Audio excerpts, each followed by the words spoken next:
Hello, everybody. This is K Level Fort, and I want to welcome you to another episode of The Spotted Bride. We are going to talk about the rejected bride on today. I'm just going to be before you briefly, just going to point out a couple of things, and then we're going to move on. Um, this come about just as we journey through life and realizing some of our actions and how we respond to certain things and we may not even realize that we're doing um, some of the things or where it stems from. Um, but the rejected bride is and when I say bride, of course I'm talking about believers, the body of Christ, where we tend to walk in offense. Rejection is rooted in offense, or offense is rooted in rejection, I should say. We're offended because we didn't get the type of response that we felt we needed or we deserved or whatever. So um, I want to bring up just a few points and then I'm going to move on out the way. And hopefully, we can identify some of the things that we may be doing that we're not aware of. Oh, yeah, I do that. Or, oh, yeah, I did behave that way. And recognize it for what it is and quickly try to work on that, when those situations arise again in the future, to whereas we're not caught up walking or living or dwelling on our feelings of rejection or not feeling good enough. And so let me just go into the definition of rejection, which is the dismissing or refusing of a proposal or an idea or a person or a situation. It can be marriage, it can be relationships, it can be your work, accomplishments, it can be anything, okay? And we know what it is because we know how we feel when it happens.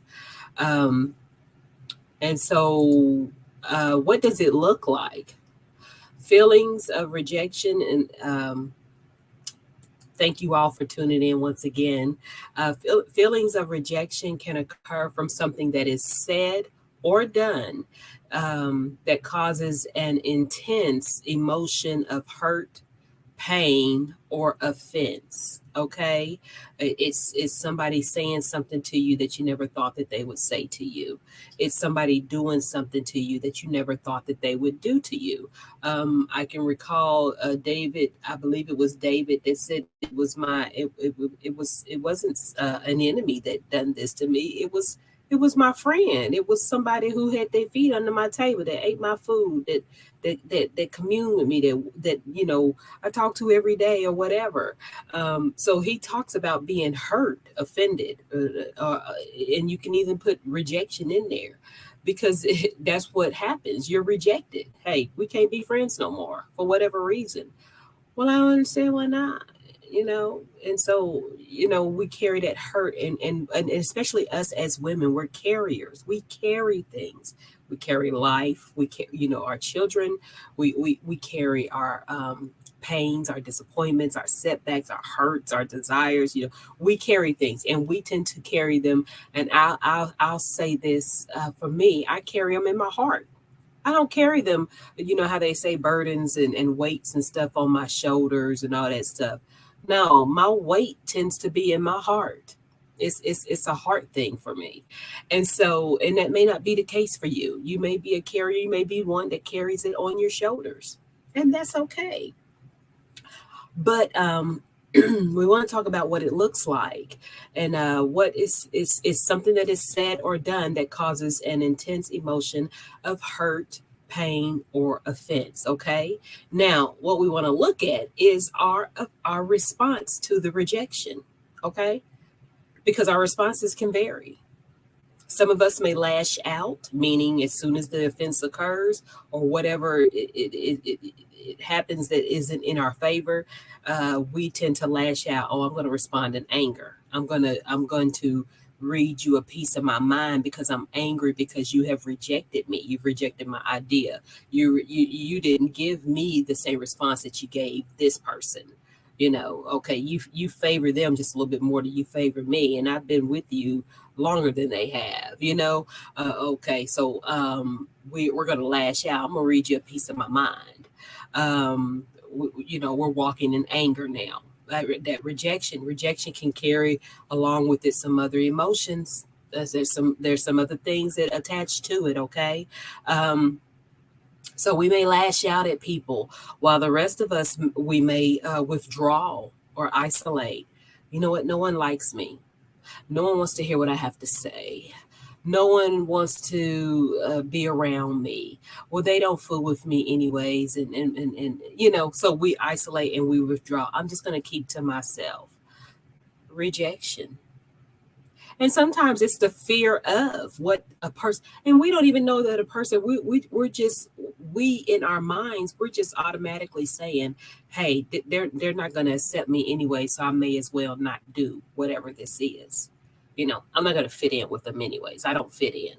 So it's rejection. It's the fear of, well, I'm not going to let you dismiss me. I'm going to dismiss myself before you get a chance to dismiss me, because I've been dismissed before. Dismissed before. And I mentioned this on one of my other recordings, probably a week or so ago, where I talked about how I had been around this person, these people that were talking about every when they did something, if they couldn't quite grasp an idea or a task or a concept, they immediately said, "I'm so stupid. I'm such an idiot." They would tear themselves down before anyone else could open their mouths to say, "Hey, that's okay. It takes time. You're doing fine. You're doing great." No, they're tearing themselves down. It's rejection, because what you're doing is you're putting yourself ahead of the next person so that they can't say those things about you. You're going to go ahead and say them about yourself so that they can't say, thinking that that's going to take away the sting or the blow, if that were the case. But that it is, that stuff is just covered in rejection. So our responses, how we say things, and that was what I was talking about, is how there is life in our words.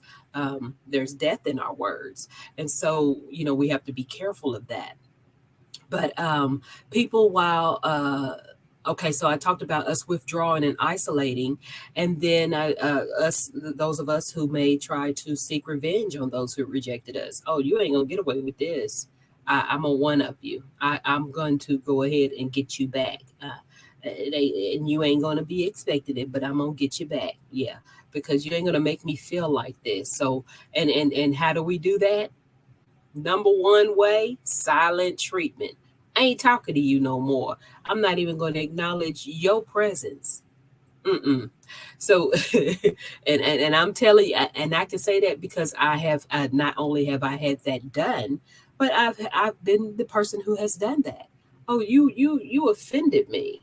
So now, because I see how you operate, I can't fool with you. So guess what? You're not worthy of my conversation. And all that is rejection. You rejected me, you hurt my feelings, you offended me, and so now I'm not going to speak to you anymore. I'm going to avoid you. I'm going to act like you don't even exist. And I have people that do me like that all the time.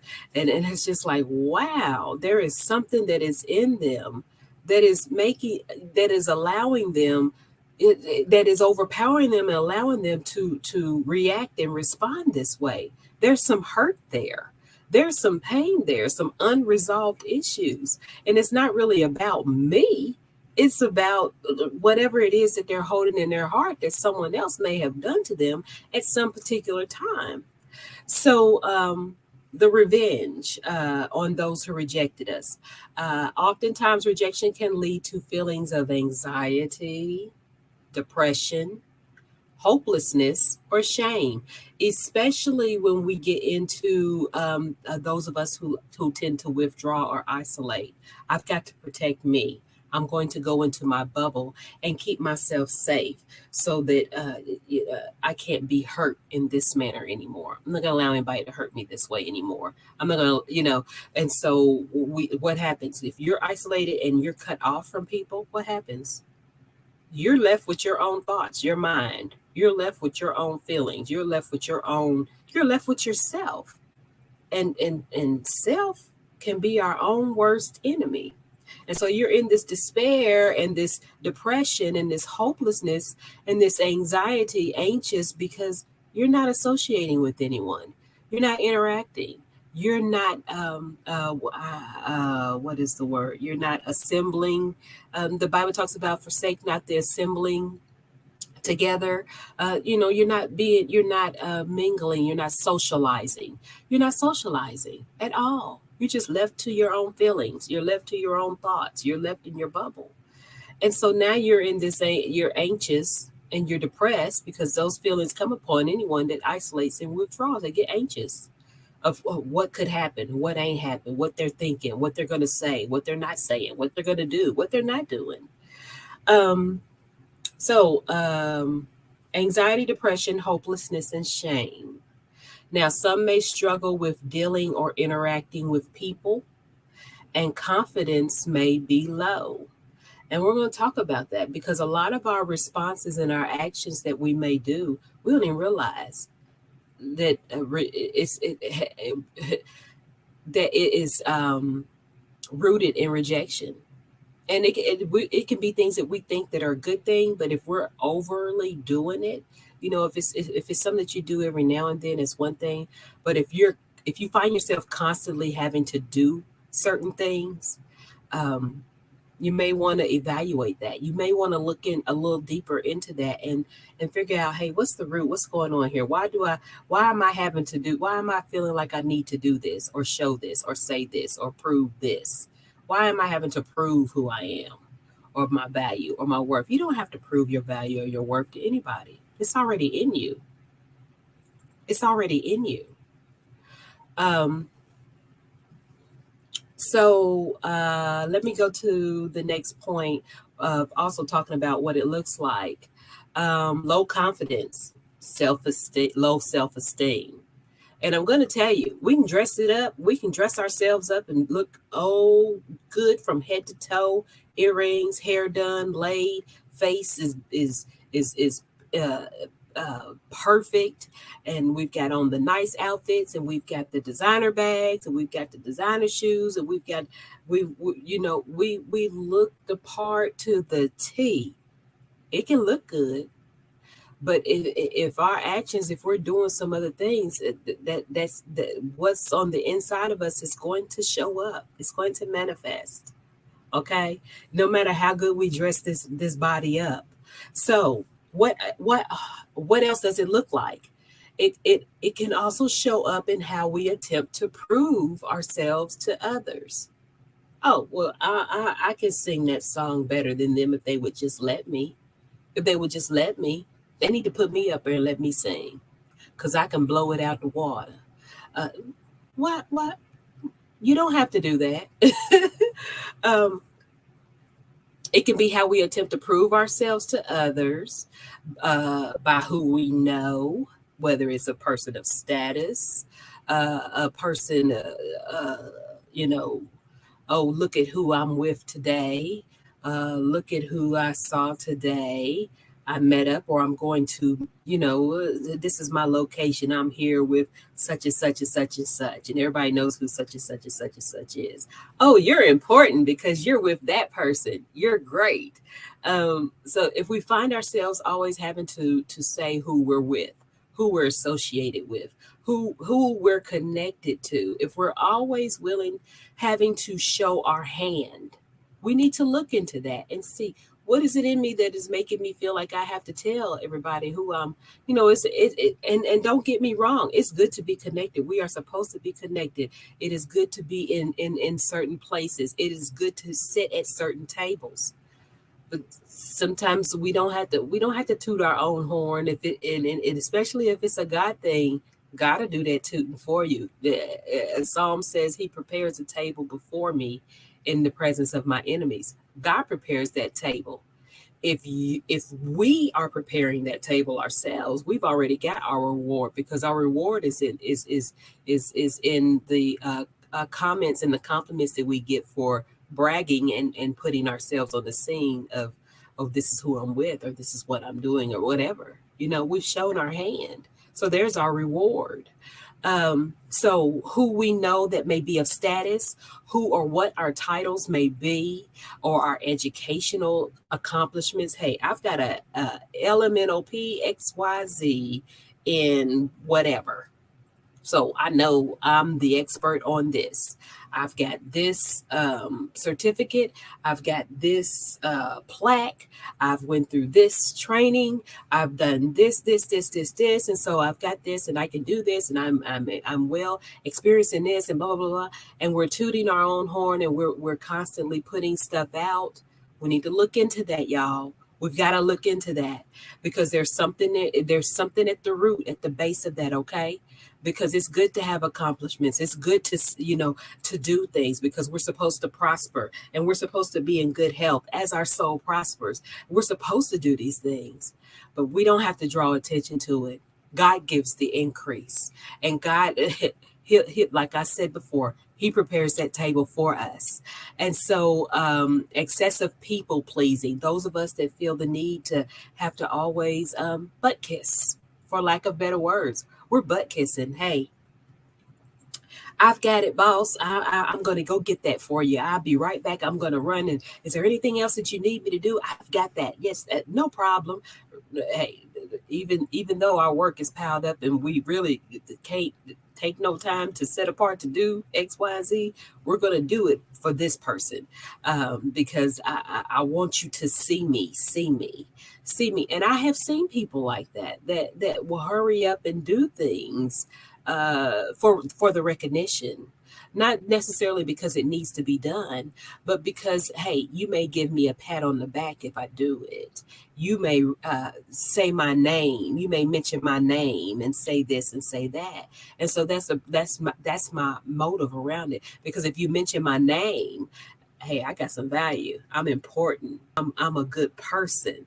And so these are things that, this is what it looks like. Okay, this is, I'm trying to throw some things out there so that we can evaluate ourselves and adjust. Okay, we can do all of these things, but take the excess off of it. Stop showing our hands so much. If any of you used to play cards or whatever, you playing a game of spades, you're not gonna show your hand. You don't show what you got.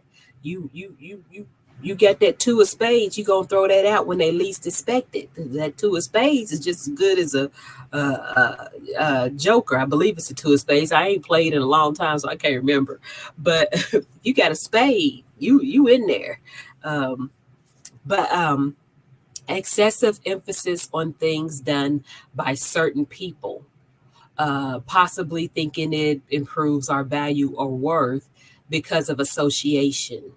Okay, this is us saying, hey, I'm with this person. This is, and what I mentioned just a few minutes ago about people of status. We're putting the emphasis on these people of status. Hey, I'm connected to this person, versus someone seeing a picture of you with that person. Hey, I saw you in the picture with what you call it, blah blah blah. Instead of someone else seeing it and saying something about it, we toot our own horns and we have to make the mention about it. Yeah, I'm with this person, or I'm with this person at this place, or stuff like that. So we've got to work on that. What is it in us is making us feel that we have to do that? What is it? There's something there, whether it's a hurt, a pain, a feeling, rejection, offense, or whatever. There is something there, and we need to identify it so that we can be free. Okay. So I talked about the excessive emphasis, and I gave you the example, name dropping. I'm going to drop these important names of status, okay? I'm going to drop my certifications, my education. I'm going to talk about my gifts and what I can do. I can sing, I can dance, I can do this and blah blah blah. And I'm singing today, and I'm, and I also volunteering to do a lot of things. Excessive bragging, okay, bragging about certain things. These things are rooted in low self-esteem, low confidence, and rejection. Because at some point in time along the line in our lives, something has occurred that has made us feel less than in one of these areas. Okay, you didn't get the promotion, so automatically you feel like you're not good enough. So now you're going to super prove yourself in doing all of this extra stuff and working all of these extra hours and doing all of these extra things because you rejected me in this position, but I've got to prove my worth. And so, that's just an example. This is an example of what we do. Okay, I need people to see that my relationship is the best relationship in the world. So I'm going to post every time, or brag every time that my man or my however, if there are males that are looking at this, my woman, um, um, uh, or listening to this, sorry, uh, I'm gonna every time if they called me baby today, I've got to say they called me baby today, or if they left me a flower today, my baby left me a flower today, or if they said have a great day and I see you when you get home. I'm gonna cook dinner. My baby's cooking dinner today. That's wonderful. Okay, that's wonderful. But what is it that makes us have to let everybody else know, the world know that, hey, my baby's cooking dinner for me today? Or, and I'm just using that as there are some people that take that really to an extreme, and it's like, me and my babe, we're here, or we're. My babe got me this today. My babe got me this yesterday. My babe got me this last week, and I can't wait to see what babe gets me tomorrow, and stuff like that. Okay, you know, don't show your cards, okay? Don't show your cards, okay? Um, be careful of that, because there are people that watch and there are people that plot, and so let's look at identify why we're doing that. And I've gotten just about through my points. I want to give some scripture, okay? um 2 Corinthians, uh let me see. 2 Corinthians 4:8 talks about, we are troubled on every side, yet we're not distressed. We are perplexed, but not in despair. Verse 9, persecuted, but not forsaken, cast down, but not destroyed. Okay, when we're in rejection, when we're walking in rejection, living in rejection, offense, okay, we're cast down. We feel forsaken, and when I say that, remember that Jesus himself said, God had why have you forsaken me? But God hadn't forsaken him. It was just the process that he had to go through. But remember that Jesus himself was rejected. Okay, Judas rejected him. Okay, they was like, who? Which one of y'all? Jesus said, y'all. One of y'all's gonna betray me. The one of you that dips your hand in the bowl with me at the same time, or whatever, however it was. If you read that in New Testament, and Judas dipped his hand in the same time, and then he got. I believe the scripture talks about Satan entered him, and then he got up and he left, and he went to betray him. He rejected everything that Jesus had taught him, everything that he had seen Jesus do. He rejected it and went and got him some silver and betrayed the man with a kiss. So we have to remember that and not only was he rejected by the one that walked with him, excuse me, he was also rejected by the people. He was going and telling them, hey, the kingdom of heaven is now, the kingdom of heaven is at hand, and I am here, blah, blah, blah, and giving all this word and stuff. And they rejected him because they didn't believe he was who he said he was. He was rejected by his own people. So Psalms 118:8 talks about it is better to trust in the Lord than put confidence in man. We find that we are rejected, but 99% of the time when we feel our feelings of rejection, it is because we have put our hope and our thoughts and our feelings and our emotions in man. We're looking for our approval and our acceptance and our value from man. And it says it's better to trust in the Lord than to put confidence in man. Why? Because we fail each other. You know, I have people all the time that say, oh, you do such and such, and you just this, that, and the other, and blah, blah, blah. And then their words don't line up with their actions. So I'm just like, okay, I hear you. I hear you. But I know, being a person, a discerner, I already know that what you're saying is fluff. So I'm not moved by what you're saying, and like, because what if you're not careful, you'll be like, well, if I'm what you say I am, then why you don't do this? You know what I'm saying? You'll find yourself your feelings hurt.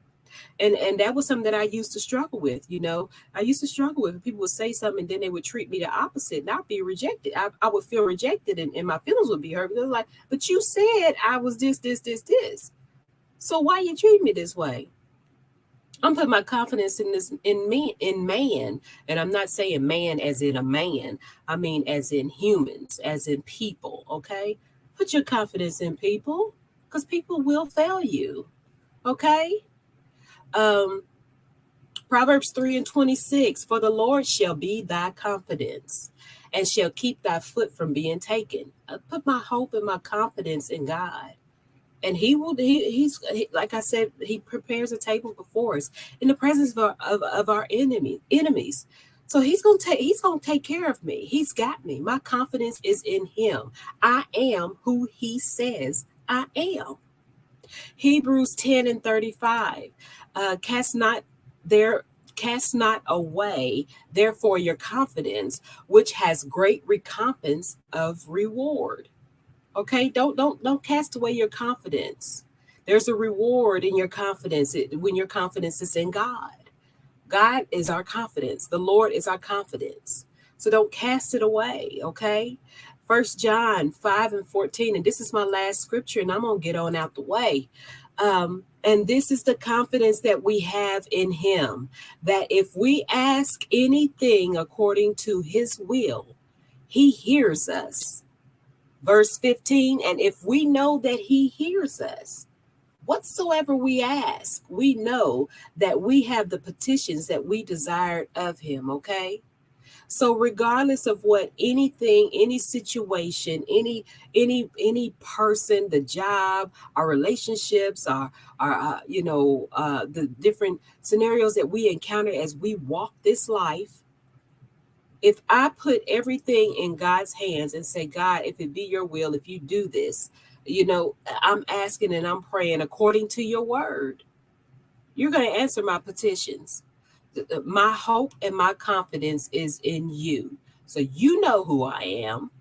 Show me who I am, God, and help me not to seek for the confidence and the words and the value and upliftment from man. Let me get it from you. I say this all the time. I have a seat at the table. I know who I am. I am loved by him. Loved by him. I am accepted. Okay. So the rejection thing, we need to get to the root of it. We need to figure out, hey, what is this that is causing me and making me act this way, respond this way? Help me, God, to get it under control. Deliver me from the spirit of offense. Help me to not be offended. Lord God, any bitterness, any anger, any whatever, all these feelings that come with being offended or feeling rejected, all of these emotions and feelings and thoughts that we have, help me, God, to overcome it. Be my strength. Do what your word says that you will do, Lord God, because you're not a man that you should lie. So that's it. I just wanted to come on here and just give you a few pointers and let us look at that, okay? Because listen, if we're walking in the spirit of offense, if we're walking in rejection, hey, there's some things them things are not of the Lord, okay? God desires us to have peace, okay? He desires us to know who we are in him. I can do all things through Christ who strengthens me. Okay, know who I am in Him. So let's identify these things that we may do and that not realize that we're doing, and try to work on those things and get them out the way because they're stumbling blocks.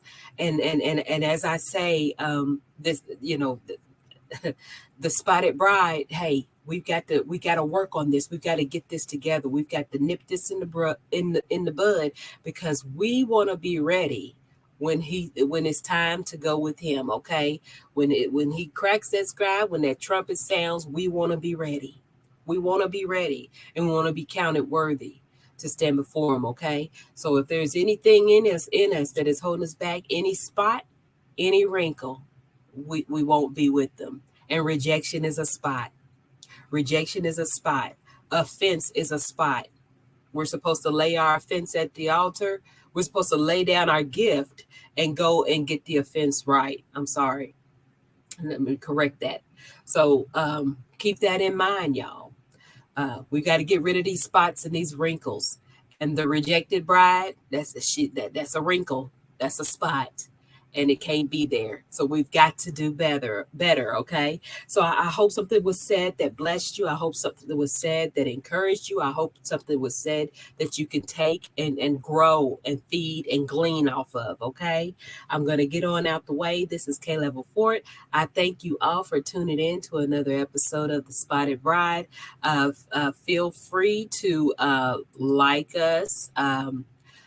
Follow, like, share, or subscribe to any of our formats. As you know, we are on YouTube. We are also on Facebook. You can find us at The Spotted Bride. Most of the time, what I post on the Facebook page is available on YouTube, so it's a either or. But do like the page, and also we do have a ebook, not only an ebook but paperback available now on Amazon, of our book called Bruised Hearts and Fractured Souls, the roots. This is a 3-part series, okay, that is looking at some issues, the roots, okay, that issues of our heart, the heart issues. And then also you can find us, our women's support group for anxiety, depression, and grief and life struggles. This is on Facebook. It is, the name of the group is Hope Deferred, and this is a private Facebook group. It is a safe place for us to just talk, hey, and just be real. Hey, this is what I'm going through. I've experienced this. This is what helped me get through it, or this is what, and this is not just me talking, but other people. Hey, yeah, I went through that. I went through that, and this is how I got through it. And it may be something that everybody's experience is different. And so we pull and draw from each other. Proverbs talks about iron sharpens iron. And so we are sharpening each other. Come on, girl, you can do it. Okay. So feel free to join us on any of our uh, resources that we have available. We also do have the podcast on Podbean available, The Spotted Bride with K Level Fort. So feel free to download that app and like us on there and listen to us. Those of you who can't watch the YouTube videos, you may want to listen to it as you work out or whatever. So feel free to do that. Download that app and like us, and you can get some of our episodes on there as well. So like I said before, I want to thank you all for joining us. This is K Level Fort. It has been my pleasure to come before you today. I pray peace and blessings on all of you until the next time. Okay, y'all stay blessed. Okay, bye-bye.